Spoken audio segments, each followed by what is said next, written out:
This is the Bates Bobcast, our weekly podcast that takes a look at the week that was in Bates athletics. My name is Aaron Morris, and this week we catch up with some hot hitters for the softball and baseball teams, with home openers right around the corner. Plus, the tennis teams entered the national rankings, and the outdoor track and field season is almost here. We'll meet a Bates alum, now serving as an assistant coach. That's this week on the Bates Bobcast.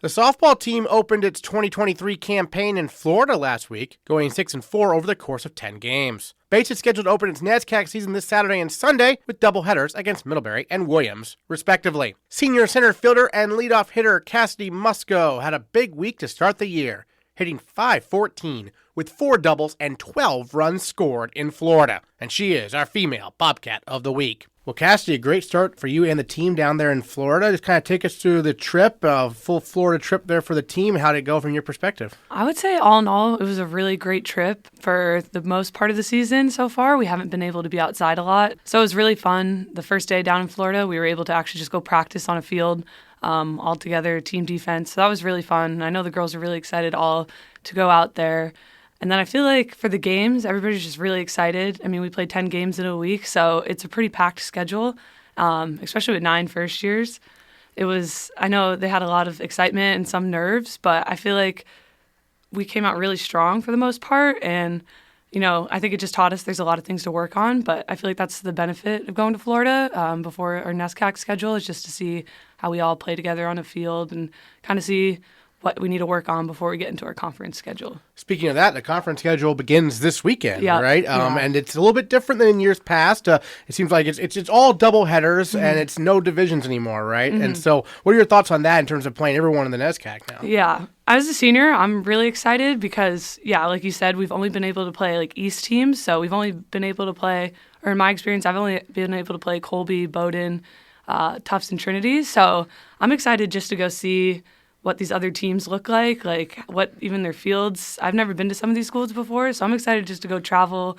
And it means we get more travel days together, more like hotel weekends as a team. So I'm excited just to have that more time together and then just go play different teams. Like you said, the doubleheaders are really exciting. I feel like those are kind of more fun than doing a 3-game series because anything can kind of happen in 2 games in softball. So I'm really excited. I'm excited to go play every other team. Show them what Bates has. Certainly. I was going to mention, you mentioned all the first years this team has. So what's that like being a senior, having a bunch of first years? And, for you, this is, kind of your second full season, though, right? So it's kind of an interesting dynamic, I suppose, right? Yeah, especially I think we have 12 underclassmen in total. So like you said, this is only really my second full year. So there's still things I feel like I'm learning or experiencing for the first time. But I'm the youngest of 4 siblings, and I'm the youngest cousin on both sides. And so just having 9 first years makes me feel like I'm the older sibling, I'm the oldest one there.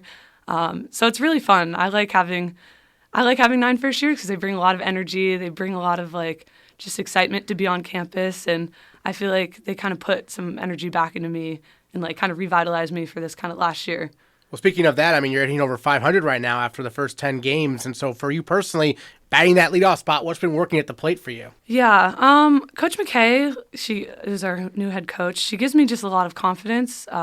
Especially as a lefty, there's a lot I can do with a bat. You can hit away, you can slap, you can bunt. And Coach McKay really just gives me the green light and lets me kind of check out the field, see what I want to do. And basically my job is just to get on. So then my teammates right behind me can move me over, hit me in. And she just gives me basically a lot of confidence in just doing that. We've had a lot of good slap hitters during the few recent years here. Caroline Bass, Dre Russo before her. Are you a slap hitter purely, or do you mix it up? Coming into college, so I started club softball pretty late, about halfway through high school. So coming in, I was mostly just a lefty, and I had worked on some bunting before getting here. But just over the years, like you said, watching Caroline Bass play, watching Kennedy Ishii, who graduated last year, also play. I feel like I've just watched them during practice, and I've learned how to slap through that.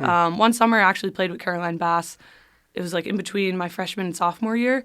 So I was just able to learn a lot from her within that time. But now as a senior, like I'm able to bunt, slap, hit. I play a lot of summer ball since being in college, and so it's really given me extra opportunities outside of my time at Bates just to work on that. So do you mix it up a bit, or are you just going with the slap? No, I mix it up a lot. Yeah. There's kind of like a running joke at practice sometimes. People, like when we're scrimmaging each other, they're like, I don't know what you're going to do. So I just look at your feet sometimes to see where you're moving. I really like to bunt. It's really fun. Especially as a lefty, you can put it down and be like already a couple steps towards first. So I kind of like to do that just to like, especially when I know we need a run. I just like to get on base just so somebody behind me can hit me in. So you mentioned you started club softball a little late. Is that what you said? Yeah, about sophomore year of high school, which I've played with girls on Bates have played since they like were in grade school. So, How did you first get into the sport? I'd always played it growing up, and then it was kind of around sophomore year of high school. You're looking at schools, wondering if you want to go play in college. And I had played basketball and softball, or in volleyball up to that point, and I had played club for both a little bit, and so. But softball was my favorite sport, and I was like, if I really want to go get recruited and go play another 4 years after I graduate high school, then it's probably about time I go play with better competition, have more practices, play in my off season. I just really wanted to play in college. And then what made Bates the place for you, looking back in senior year of high school? Just playing in the NESCAC for softball is something like going to these tournaments, club tournaments, and all these showcases is just like one of the schools I knew, or the conference at least, that I wanted to really look at. And I'd gotten the opportunity to do a couple camps at Bates. And so, I mean, right away, I think my favorite thing about the team, because I had done other camps at other NESCACs, was easily the girls that were there. And I did an overnight here. And I was just like, compared to the other groups of girls, which they're all great and everything, but I was like, wow, they all really like take each other in kind of like family. And just that kind of environment and knowing like those girls have your back no matter what, and seeing that they're all kind of really good friends outside of the sport too, definitely made my choice a lot easier when deciding. And then you started off at Bates as a right fielder. You've moved to center field. So what's it like playing center field? Obviously a very important position. It's really fun. I kind of joke with the other outfielders sometimes. I think they have it harder. I feel like left and right are almost harder because you kind of get the ball coming off the bat in a weird spin. But I really enjoy center. I feel like my time playing volleyball has really helped me. Like I know how to dive on the ground, so it's kind of fun just to be able to go in practice and just go for everything. It's also a really fun opportunity to go throw people out too.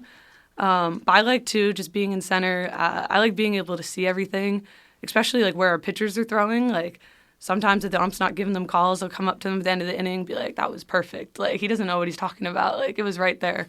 So I like just being able to have a lot of eyes going on, and it's pretty stress-free compared to the infield sometimes because we're kind of just out there playing fetch almost. So it's really fun. Excellent. And then, you're a position player, but the team has a bunch of pitchers this year, more so than in the past. What's that like playing behind a bunch of different pitchers so far? I think it's really good for this team. Like you said, in years past, we've only had a pretty small staff, but now we have 5 pitchers, which is really exciting, especially when you're going against all these NESCAC teams. Like, it's good to just throw them different looks. And we have 1 lefty. And I think all of our pitchers do something, like, all very different, which is great. Like, Maggie, who's a sophomore, she throws a lot of heat. Like, she throws it really hard. And then we have 2 first-years, Madison, who can just hit her spots, like, really well and just paint the corners. And then Delaney, she's also a first year, and she's probably the pitcher I least like to see in practice. I feel like she strikes me out probably almost every other at-bat. Like, she just throws such crazy spin on the ball, and I don't even know if she knows what she's doing. It just comes off her hand, and it just wiggles until you can't see it. And then Kat, who's a senior, she's put in a lot of work. I'm super proud of her. She was a walk-on our junior year, and, like, just to see her, like, really work on her stuff, like, on the side. Like, she's always in the weight room. It's just something I'm really proud of. And all of our pitchers, they all put in a lot of work, and just super proud of all of them. And I can't wait to what they can show for NESCACs. Yeah, Kat got her first save and first 2 wins, right? That was kind of cool to see, right? Yeah, she came in, we were playing one of the Wisconsin teams, and it was, I think it was like a 2-run game in the 7th or something like that. And she came in. Delaney had pitched a great game up until then. but it was about like the third, fourth time through the lineup. So then Kat came in, and she did fantastic. Like, it was such a close game, and I think it was her first appearance out of the whole season. And I know she was nervous, but she looked very cool, calm, and collected. And then our right fielder that we were talking about earlier, Grace, she made such a nice catch at the end to end the game and basically win it for us. And those two are best friends, too, so it was nice to see them back each other up on the field. Excellent. Let's talk about the other Cat head coach, Kat McKay. Obviously, she had a wild career herself as a player, coming back later on to play college softball. What's she like as a head coach? You know, I know she assisted a little bit last year, but now running this program. Yeah. Coach McKay is great. One of the things that I feel like I really appreciate about her and the way she kind of runs our team now is that she's very, like, she likes to keep us loose. Like, softball's a sport where you fail more times than you succeed. So it's really hard. You can't get in, like, a mental rut. Like, you can't get too down on yourself. And she talks about in our season, like, not riding, like, the waves too high or too low and just trying to stay as constant as possible. And I feel like just having her keep her practices, like, pretty upbeat, really loose. Like, there's a lot of music going on. There's a lot of dancing. But she really knows when to then turn it up and really gets on us about certain mistakes that we shouldn't be making. But overall, I'm just sad because I'm a senior and I won't be able to have her for the next few years, but I'm so happy that she's here. She grew up in the area, so it's really cool. We've been able to do, like, community service work or community engagement work within the community. We've been to, like, Lost Valley. We did a little trunk or treat. And then we also volunteered. We, like, tagged clothes for kids for the Pink Feather Foundation in the area.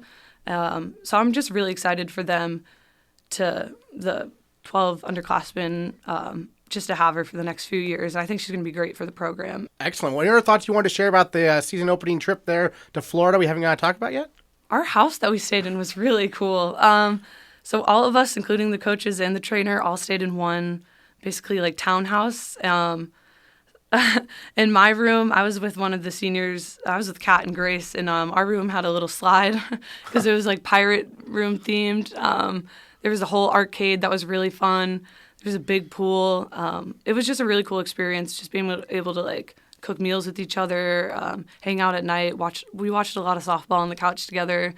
I think it was I just really enjoyed the aspect of all staying in the same house together. Excellent. Well, Cassidy Musco, Female Bobcat of the Week, thanks so much for joining us on the Bobcast. Really appreciate it. All right. Thank you for having me.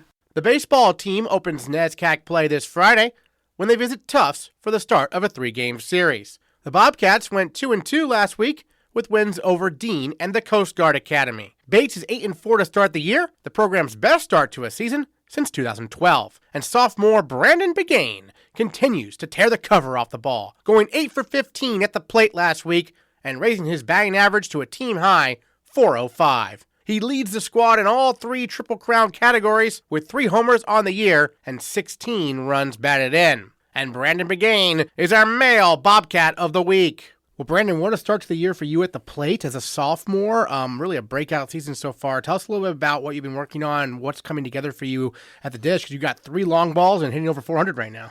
Yeah, it really starts in the off-season, in the weight room first. Just getting stronger in general, being able to move better. And then, obviously, mechanically, just little tweaks here and there, but everything is pretty much similar to last year. It seems like the lineup in general, everyone's hitting the ball really well. What's that been like, kind of being part of this group that's having so much success offensively? Yeah, it's really tremendous. Everyone's kind of rallying around each other. No one person's really standing out over everyone else. It's a great lineup to hit in. There's really no way you could pitch around it. And for you guys, obviously, hopefully we'll have our home opener here a week from Wednesday against Thomas College. But so how excited are you to get back on Leahy Field here this April? Yeah, no, it's really exciting. Leahy's the home. Leahy's amazing. It's great to play on it in front of the Leahy faithful. We're just really excited. Looking forward to it. And the team in general off to a really good start, 8-4 on the year. Obviously last year we have talked to a few guys. Last year was a tough season. You guys have really bounced back this year. What's been one of the biggest keys you think in general to having this great start? Yeah, really, it's kind of like a mindset shift. Not really any talent different or anything major changes, but like the mindset specifically. Just completely different than last year. The environment, the culture of the team is just light years ahead of last year. And you're one of, I think, 5 catchers we have on the roster. We have a fair number of catchers. So Yeah. what's that group like, the catchers specifically, perhaps? It's really a tight-knit unit. We really consider ourselves a family together inside of a family. And everyone's helping each other out. Great teammates, lovely guys. And you get to work, obviously, closely with the pitchers from that point of view. So how does that work? Kind of, what are you working on in terms of, your chemistry with the pitchers in terms of calling the game and whatnot? Yeah, that's a big factor. All about developing the relationships with the pitchers. It's really kind of outside of the field. It starts off the field, and then you carry it onto the field, developing those friendships that last a lifetime. And then I know you play some left field as well. That's a big difference in positions, I guess. How do you kind of adjust? Yeah, it kind of comes down to just being a baseball player in general, Yeah. being able to change to where you are, no matter the situation. So tell me a little bit about growing up. What made baseball kind of your favorite sport to play? Yeah, I always loved baseball. Pretty much watching it since I was a little kid. Just growing up since I was 2, playing on to my college years. It's been really exciting. Probably the most fun I've had playing a sport.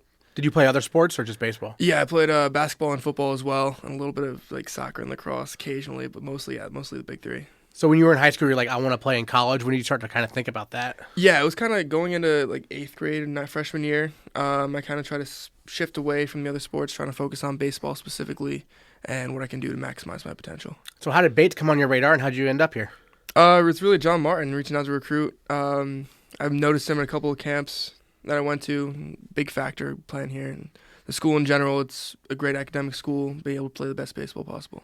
Certainly. And then, what is Coach Martin kind of like in terms of the type of team you guys have? He's a huge factor. Martin is nothing but positive. Always helping out any way he can, specifically summer ball in school. He's really just a tremendous coach, really a player's coach. Did you play somewhere this past summer? Yeah, I played in Myrtle Beach. Oh, tell us about the experience of playing in Myrtle Beach. I think I've talked to some guys who have played there previously. Jack Aaron, I think, played there, former catcher for Bates one time. So tell me about that experience. Yeah, it was a ton of fun. Really going down there with a bunch of the guys, playing really every day. It's just it's a month-long season, but it's 26 games in a month, so you're pretty much playing every single day. The chemistry you build when you're down there is you're seeing someone, you're living with them basically, pretty much the whole entire time. Close to close, as close as you can, every single minute of every single day, you're pretty much with them. So it's really a tremendous experience, and I recommend it for everybody. And so how many Bates guys were down there? We had 3. Okay. We had 4, actually. Okay. We had 4, 3 living together. Gotcha. So who were those other guys? Brennan Kelly, Joe Bianchi, and Micah Sheets. Gotcha. Okay. So some pitchers mixed in there. Yeah. A little bit. Yeah, of course. And we were on the same team down there, or are you competing against each other? No, we were on the same team, which made it even better. Yeah.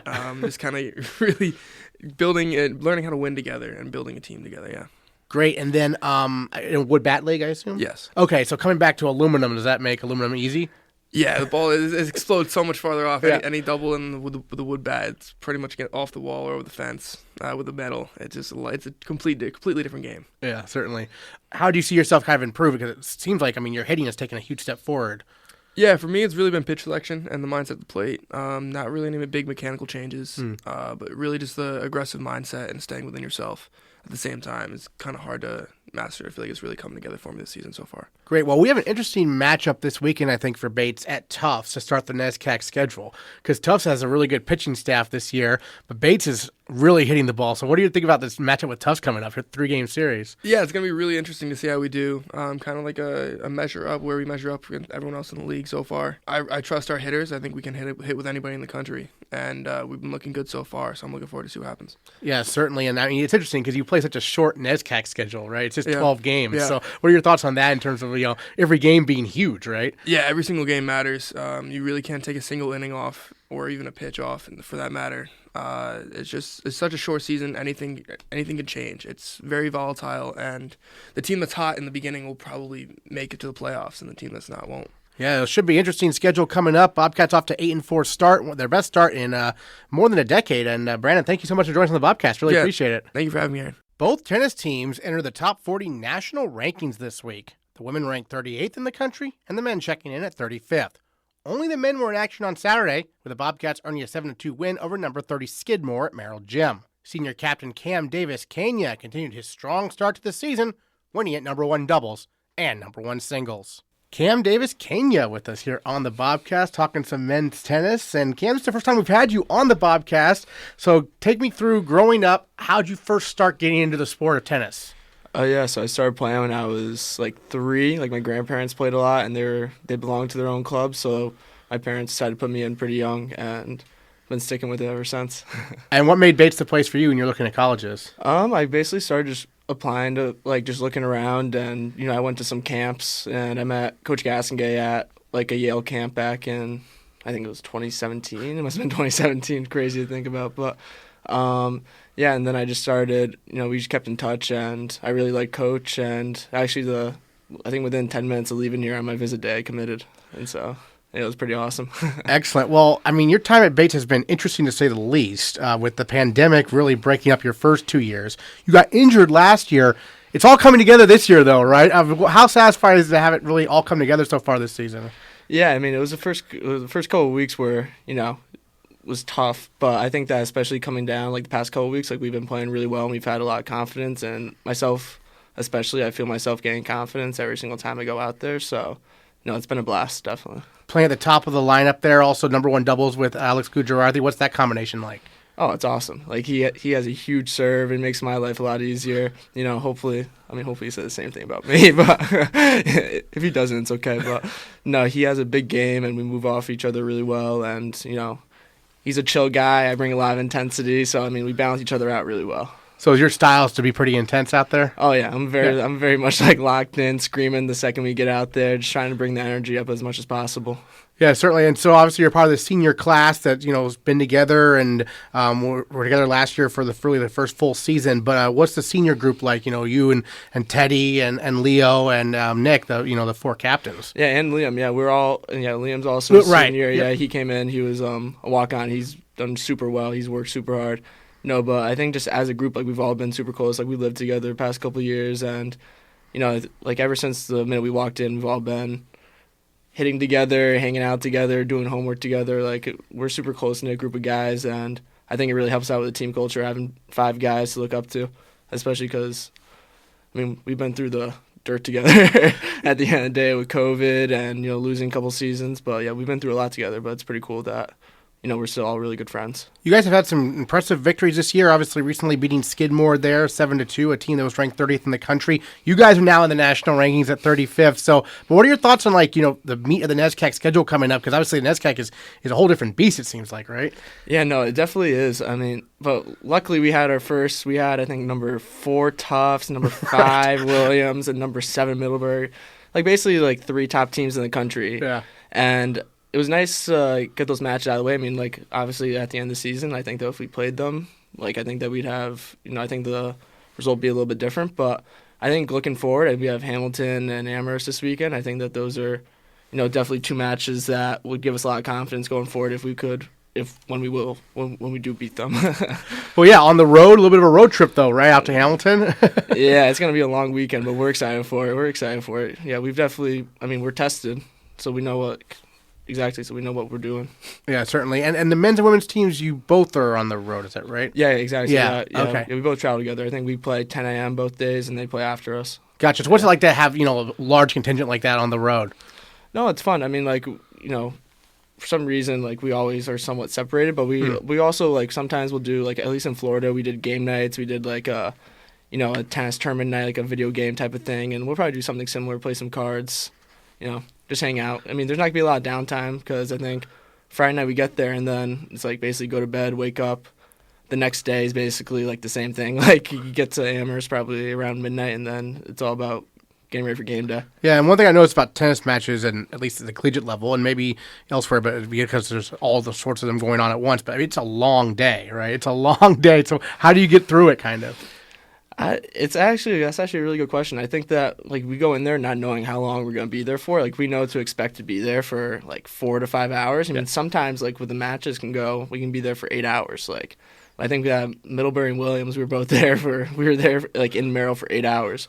We got there early because we wanted to do our pre-match stuff, and the women's match went on a little bit longer. But at least for myself, because I'm playing a lot of the time, at least when I come off, it's just do your stretch and eat, and then hang out with the guys, cheer on your teammates, and that really kind of take up a lot of time. It goes by pretty fast, actually. Sure, and then for you personally, having the injury last year, how have you been able to kind of get to this point where you are at now, kind of coming back? Well, it was actually interesting. I think, right when COVID hit, I had, a pretty bad hip injury, and that kind of went into sophomore year. I didn't play singles the first match against Trinity when we had the abbreviated COVID season, and it got better last year, and then I got sick, so it just didn't pan out the way I wanted it to. But I've definitely put a lot of time in, like in the trainer's room, doing the rehab, doing all the lifts, and just getting enough sleep and eating well so that I stay healthy for the next month and a half. Yeah, what's it like playing the top lineup, knowing you're going to get the other team's best each time? It's definitely it can be intimidating, like especially like having not played last year, like coming in that first match against Tufts. Like even though I'd played Rashab earlier in the fall, it still is a little bit intimidating. But I think that when you go out there but you have confidence in yourself and you know that if you keep positive attitude, you can weather any storm. And even though I didn't get the result I wanted to in those matches, like I still gained a lot of confidence, I think, which has helped me get wins over MIT and Skidmore. Yeah, and you and Alexander Gujarati got some wins, I think, or was it against Middlebury at the top of the lineup? Or no, Tufts. Tufts, you got to win number one doubles. Yeah. So that's pretty impressive. I mean, what was that match like?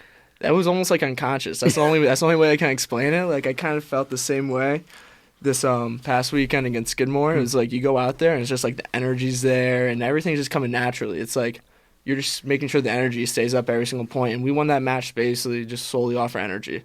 We basically just demoralized them with our yelling, with our just big serves. Like they were just demoralized by the end of the match. Excellent. Then when you move from doubles to singles, what's that transition like in terms of your approach? Because obviously, it's a different. It's not a different sport, but it's a very much different event type deal, right? Yeah, the points are a lot longer, so you really gotta go in, especially in Merrill, because the courts are fast. So it's like the points and doubles go by really fast. Like some matches are 45 minutes, and there's not too many. Like there's set plays with the serve and stuff. But when you get into singles, it's more like once you get in the point, like how can I get that guy to miss? And sometimes you get 30, 40 ball rallies, and you're gassed at the end, but just whatever it takes to win, you got to do. Yeah, certainly. Well, any other thoughts you wanted to share on the season so far and moving forward, kind of your goals that we haven't got to talk about yet, perhaps? Or?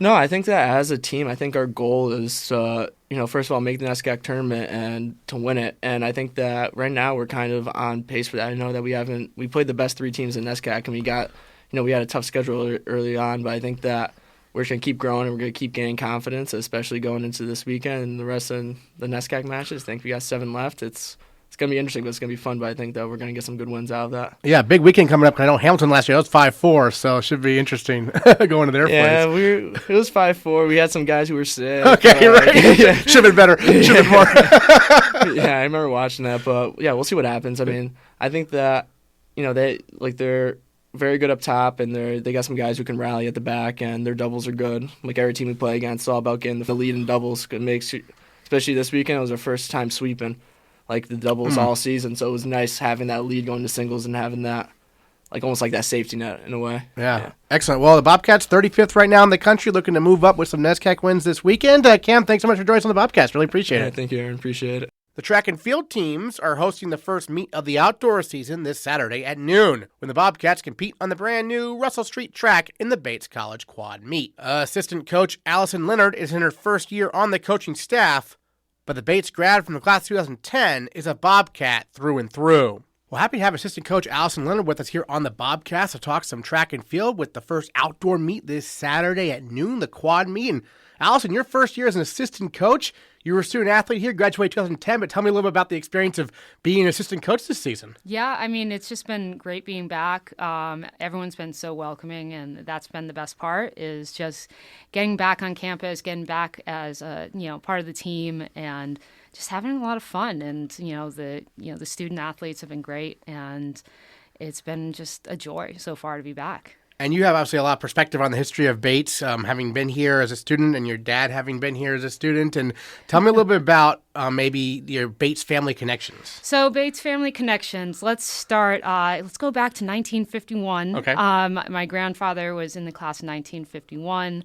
My parents met here, so they're both class of 1978, and they actually met during Sadie Hawkins used to be a tradition here. So my mom likes to tell this story that she saw this really cute guy running, I think during preseason for cross country, and so she asked my dad out to Sadie Hawkins fall of 74, and been together ever since. So yeah, my dad ran for Walt, and that was a great experience for him. And, obviously we have a very strong alumni connection, at Bates, and that there's like this past fall was the 50th anniversary or running of the alumni race. So I grew up, coming to those with him and getting to know the team that way. 3 of my dad's 4 sisters also ran. My aunt Kathy was on the inaugural team under Coach Court, and then my aunt Melissa. So Kathy was 81, Melissa 84, and Ann was 87. And my aunt Ann was a great hurdler and actually ran at the Nationals that Bates hosted back in the 80s. If you can imagine Merrill hosting a Nationals. The first one for indoor. Yes. Yeah. So, obviously a great tradition there. But with that, I never thought I was going to come to Bates because it was a little too much. I was like, I need to do my own thing. But then, I started looking at schools, and I had gone to a small private high school in Connecticut, so I liked kind of the small field and, knew a lot about the NESCACs, and, definitely wanted to run. D3 would have been the best option for me there. And so Bates was still going to be in, the schools I looked at, and, obviously part of it always looked and felt like college to me because that's, I came here every summer to the alumni race and saw that. But really wanted to branch out on my own, but didn't overnight with the team here. And you can actually credit Catherine Moore, class of 2007, All-American for Bates, one of the few double cross-country and track All-Americans we have. I did my overnight with her and just had such a great time, really could see myself being here and, made friends, automatically on that overnight. And I was like, no, actually, I do want to go to Bates. I actually really want to go now. Yeah. So just fortunately worked out and had a great time. You mentioned the double cross-country track and field All-American. Jill Richardson had a great year this year, got 9th. We're still hoping maybe she'll get All-American outdoor, getting really close indoor, but just a dominant performance in cross-country for her last few years. What was it like, coaching her kind of and seeing what she can do? Yeah, Jay Rich is absolutely amazing. She's a great leader, a great runner, obviously, and just a, phenomenal person. A lot of fun to be around, great sense of humor. And it's just amazing to watch her race. Like, if you look at, Nationals, for example, that was a tough race for them. I mean, it was a tough day. But the whole team had like a very difficult start. And I think you guys may have talked about they fell on the start line and we couldn't figure out because what's, amazing about, the team, especially this past year, Coach Feldman and I, tell them what we want them to do as far as getting them in positioning for a race. And they would just execute, and they would work together, and they were so good at that. So we kind of knew something must have happened because we didn't see them where we expected to at the beginning. But I think it's hard to really describe just the amount of energy it takes to work yourself back into a race. So, her and the rest of the team, they're just incredible what they did. She's just a powerhouse. Like that's such a strong runner in person to just be able to do that. And I mean, she went out for, indoor and she did the thing. Like, she finished right outside of it, but like she put herself where she needed to be that whole race and, really went for it. And I think it was 20 seconds she shaved off her own PR this season alone in the 3K. And so just chasing down that school record. And I would have loved to seen, the All-American, obviously. But I mean, at that point, it's just, gravy because she is that runner. Like she's up there and will always be. And I think she could do it in outdoors and I would love to see that. But certainly. Well, you mentioned the tough conditions of cross-country nationals this year in the snow, right? Mm-hmm. You experienced maybe the toughest conditions, though, of all time when you were a student athlete at Bates. NESCAC cross-country 2006, you told me? Fall of 2006, so my freshman year. And I apologize to the team. You've heard this story quite a few times now. I've never heard it. So it has not been on the Bobcast. So NESCAC's 2006, it became known as the NESCAC rash year. And so what it was, I think it was like a hurricane off the coast. So all the sports were being canceled up and down the East Coast. But cross country, you just run in whatever. So this was down at Harkness State Park in Connecticut. So Conn College was hosting. And so 50 mile per hour plus winds, torrential downpour. There's some great pictures. My dad, does all the photos. So there's some great records there, of just seeing the conditions. But there was also standing water on the course up to your hip. And like at times, like, you joke, like, oh, I was swimming. And I was like, no, it really kind of was like that. So it was kind of an epic race to begin with. And So there was that. But then the next day, we got in. We used to do our long runs on Sunday. So we got back, and like some people started, milling into Merrill, and you're like, oh, yeah, I got this weird, I don't know what's going on, but I got this like kind of rash or something. You're like, oh, that's great. And I remember a number of the guys had it, and I think they had rented costumes because it was Halloween weekend. So we're like, oh, maybe it's from the costumes. But again, this is 2006, so Facebook, they had just started to open up that you could friend other people at other schools. Right. So we start to hear kind of through Facebook and through texts, with friends at other NESCACs that no, other people have this rash. And I think there was actually a Facebook group called the Survivors of the NESCAC Rash. And it took months to try to figure out kind of what was going on. But I think they came down to, and this was after the New York Times article on it, I think they came down that it was maybe some poison sumac in the water or something.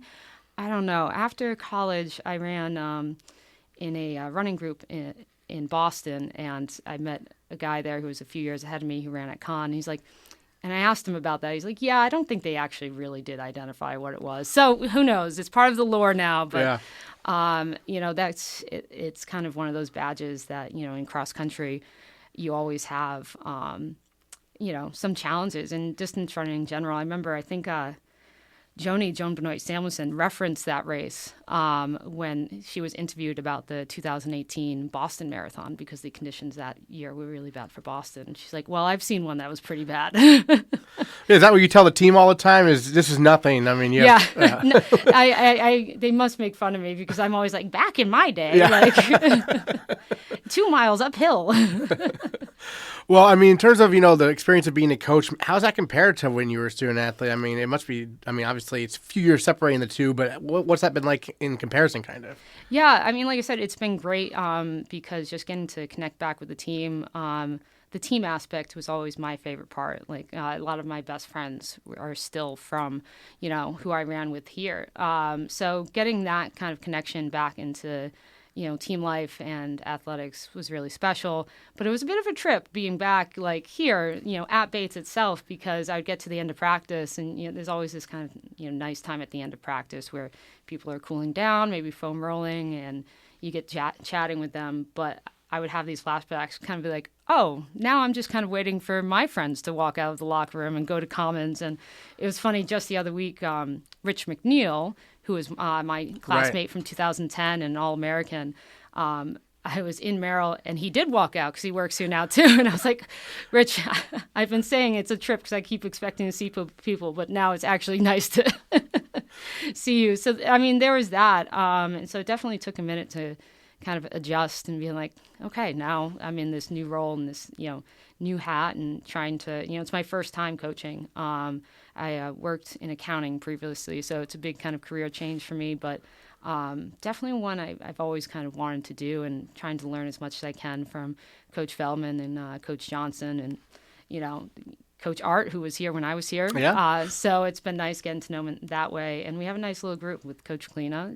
It's been a lot of fun. And I'm curious, you touched on this earlier. This past fall was the 50th running of the cross-country alumni meet. I mean, there is such a deep connection with all the alumni here at Bates, in particular, I think, of their cross-country and track and field program. How does that manifest itself, through your experience? How have you seen that kind of in action, perhaps? Yeah, so you mean like kind of after, Yeah. Yeah, so, like I said, I keep in touch with a lot of my teammates. I've tried to come back to the alumni races as much as I can. I think, again, I have a little different perspective because I just kind of grew up with like, oh, that's what you do right. Labor Day weekend. You go to the alumni race. But yeah, I mean, we have a strong alumni group that stays in touch and wants to know how the team's doing and cares. And, that manifests itself, it's kind of almost its own little microcosm, I think, of like what Bates wants, to do and be at its ideal is this, community that continues on and you help out. And so that's definitely there. We've had some, alumni show up and come out and support on at the meets, and definitely, all my friends who were here with me now like are kind of reinvigorated and, like want to come back out a little bit more. And so that's been fun. We had a good turnout at regionals when it was hosted at Bowdoin this past fall. Mm-hmm. But yeah, I think it's nice that there's this community that just stays in touch and wants to know that everyone's doing well, and we have this, shared connection. And, it's been benefited that, we had long-term head coaches that just ties everything through the years, and you can build a really solid program.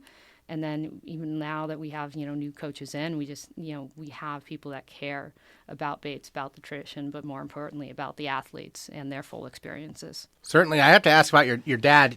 You mentioned this takes copious amounts of photos, like thousands upon thousands, I think.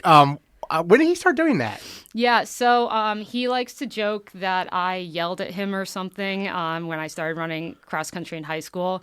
So my dad was ran here and continued to be a big runner throughout his life, and was involved with corporate teams, which I didn't even really know was a thing. Well, I guess I did because I grew up around it, but I think it even still exists. But so he was very excited when I started to run. He jokes that it was because I yelled at him. I don't really remember it that way, but we'll let him have that. Anyways, yelled at him to take photos, or no, that he was yelling too much and oh, I see. And so you wanted him to be quiet. Calm down. Yeah. I don't really remember it that way, but we like to have our stories, don't we? So he started taking photos when I was in high school, and then obviously, I think he would have done it anywhere I went, but adding that Bates connection, got really excited and, did that. And obviously I know everyone, really appreciated it when he did it. And I've seen him not only do it, but I see the back end side of it and all the editing, and because he takes thousands of photos at one single meet and really tries to make sure he gets everyone and tries to get them in the best light. Because I don't know if you know this, if you've had to edit running photos before, but we all don't make the best faces and you're not always looking, that down shot can be a little rough, but he, as a runner too, he just knows okay, let's, get these shots. And that goes back to the tradition too, is, while he was here, and someone who's stayed a very active alumni is Joe Gromowski. Right. And he was the manager of the team under Walt, and he took a lot of photos for the guys. And I think my dad, experienced how much that meant to him to have photos from that time and how much it meant to the team. So he's always been very happy to do it. And he has a lot of fun doing it. And the team's always treated him very well, and I appreciate that. Great. Did your grandfather also run at Bates? No, okay. That was my mom's father. Okay. He was not a runner. Gotcha. But my uncle, his son ran for St. Lawrence. Okay, gotcha. So a lot of runners in the family. Yeah. Certainly. Excellent.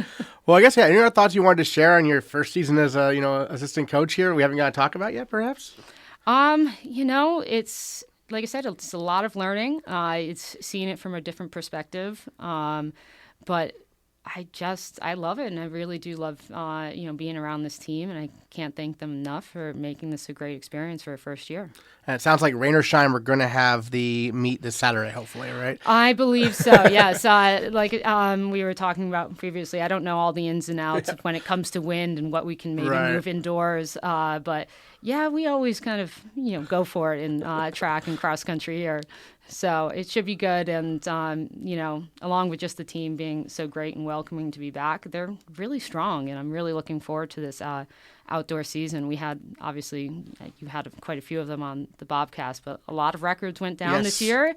And I think you're going to, continue to see that in outdoor. Great. Alison, Leonard, thanks so much for joining us on the Bobcast. Really appreciate it. Thanks for having me. The lacrosse teams fell to Middlebury on Saturday, but both squads get a chance to bounce back this week. If you're listening to the podcast on Tuesday, the men are competing tonight against Maine Maritime on Garcelon Field. Meanwhile, the women host Williams this Saturday, with the men heading to Williamstown. Find the complete schedule and all the recaps at GoBatesBobcats.com, and we'll catch you next time on the Bates Bobcast. Right.